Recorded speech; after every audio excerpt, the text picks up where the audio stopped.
പഥ്യം എന്ന് പറയുന്നത് ആയുർവേദ ഔഷധങ്ങൾക്ക് വേണ്ടിയിട്ടല്ല. അത് ആളുകൾ ധരിക്കുന്നത് ഒരു വളരെ തെറ്റിദ്ധാരണാജനകമായിട്ടാണ് ആളുകളിൽ പ്രചരിച്ചിരിക്കുന്നത്. ആയുർവേദത്തിൽ പഥ്യമെന്ന് പറയുന്നത് ആ ശാരീരിക പ്രകൃതി, ആ അസുഖ പ്രകൃതി, അതിനെയൊക്കെ മറികടക്കാനുള്ള ഒരു സപ്ലിമെൻ്റാണ് പഥ്യം എന്ന് പറയുന്നത്. അതൊരു സപ്ലിമെൻ്ററി ജീവിത രീതിയാണ്. ആയുർവേദം ഇറ്റ്സെൽഫ് ഈസ് എ ജീവിത രീതിയാണ്. ആയുർവേദത്തിൻ്റെ വലിയൊരു മഹാമേരുവിൻ്റെ ചെറിയൊരു പിടി മണ്ണ് മാത്രമാണ് ആയുർവേദ ശാസ്ത്രം എന്ന് പറയുന്നത്, ചികിത്സാശാസ്ത്രം എന്ന് പറയുന്നത്. അപ്പോൾ ബാക്കിയുള്ളത് ഭൂരിഭാഗവും ഡയറ്റ് ആൻഡ് റെജിമെൻസ് ആണ്.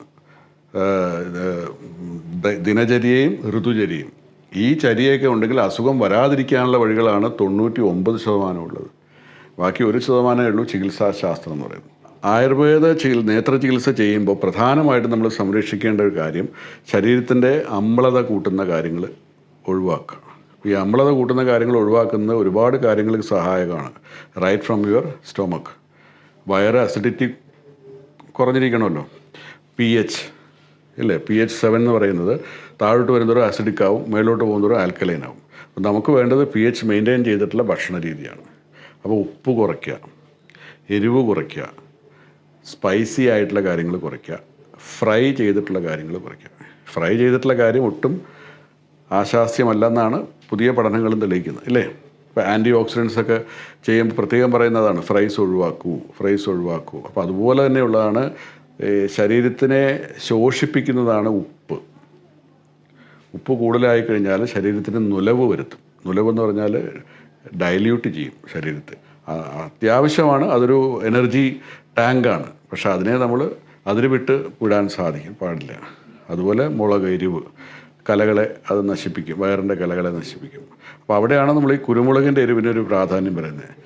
കുരുമുളക് എരിവുണ്ടെങ്കിലും അതിൻ്റെ വിഭാഗം എന്ന് പറയും. ഈ എരിവിൽ തന്നെ ഇപ്പോൾ വറ്റൽമുളക് കഴിക്കുന്ന എരിവല്ല, കാന്താരി മുളക് കഴിക്കുന്ന എരിവല്ല കുരുമുളകിന്. എന്തുകൊണ്ടാണ് ഈ കുരുമുളക് ഇത്ര ശ്രേഷ്ഠമായത്?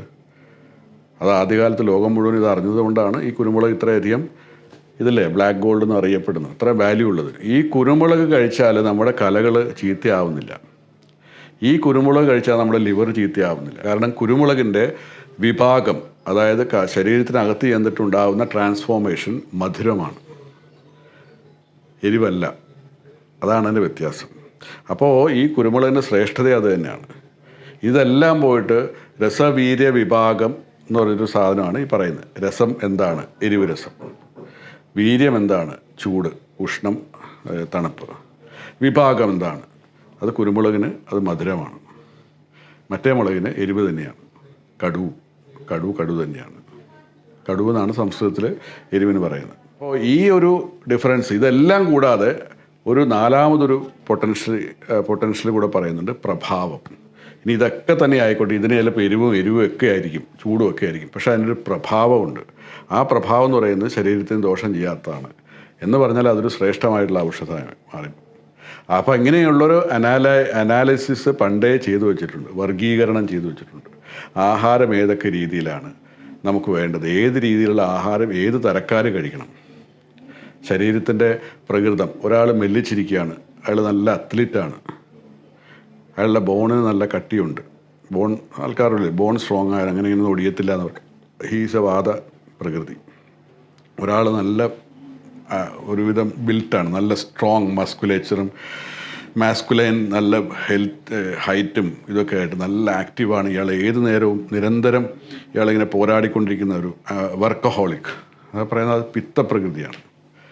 വേറൊരാൾ ഇങ്ങനെ ഉറക്കമായിരിക്കും, എപ്പോൾ അയച്ചാലും പുള്ളി ഇങ്ങനെ ആയിരിക്കും, നല്ല ബൾക്കി ആയിരിക്കും. പക്ഷേ ഈ will be thinking very high. അയാളുടെ തോട്ട് പ്രോസസ്സിങ് വളരെ ഇതാണ്. അത് കഫപ്രകൃതിയാണ്. അതാണൊരു ബേസിക് ആയിട്ടുള്ള വർഗീകരണം എന്ന് പറയുന്നത് പ്രകൃതിയുടെ.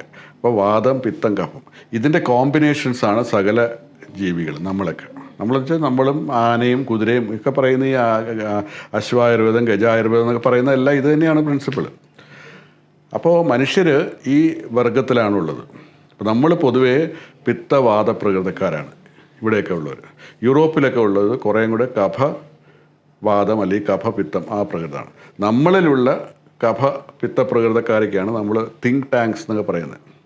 പോളിസി മേക്കേഴ്സ്, നല്ല ഭയങ്കര വൈബ്രൻ്റ് ആയിട്ടുള്ള പൊളിറ്റീഷ്യൻസ്, ഇപ്പോൾ ദേശത്തിൻ്റെ ഒരു ജാതകം തന്നെ മാറ്റാൻ പറ്റുന്ന പദ്ധതികൾ ആവിഷ്കരിക്കുന്ന അവരുടെയൊക്കെ കഫപ്രകൃതമാണ്. മറ്റത് ചടുലമായിരിക്കും. വാദം, short race and long race എന്ന് പറഞ്ഞ പോലെ ഇല്ലേ. ഇപ്പോൾ ഒട്ടകം എന്നൊക്കെ പറഞ്ഞാൽ ഒരുപാട് ദൂരം ഓടും. ഹോഴ്സ് എന്ന് പറഞ്ഞാൽ കുറച്ച് ദൂരം ഓടില്ല, പക്ഷേ നല്ല സ്പീഡിൽ ഓടും എന്ന് പറഞ്ഞ പോലെ ഇവനൊരു 100 മീറ്റർ കൊടുത്താൽ ഈ വാദക്കാരൻ അടിച്ച് കത്തിച്ച് ഓടും. നേരെ മറിച്ചൊരു കഫപ്രകൃതമാണെങ്കിൽ അവൻ 10,000 മീറ്റർ കൊടുത്തു, അവൻ ഇങ്ങനെ ഓടി ഓടി ഓടി അവിടെ എത്തിക്കോളും. ഇവൻ 100 മീറ്റർ കഴിയുമ്പോൾ കഥയ്ക്കാൻ തുടങ്ങും, താഴെ കൊളാപ്സ് ആവും. പിത്തക്കാരനാണെങ്കിൽ അവനൊരു 1000 മീറ്റർ ഇതുമായിട്ട് പോകും. കഫമാണെങ്കിൽ അവനിങ്ങനെ ഓടിക്കൊണ്ടേയിരിക്കും, പക്ഷേ സ്ലോ ആയിരിക്കും എന്ന് പറയുന്ന പോലെയാണ് നമ്മുടെ ബോഡി ആക്ടിവിറ്റീസ്.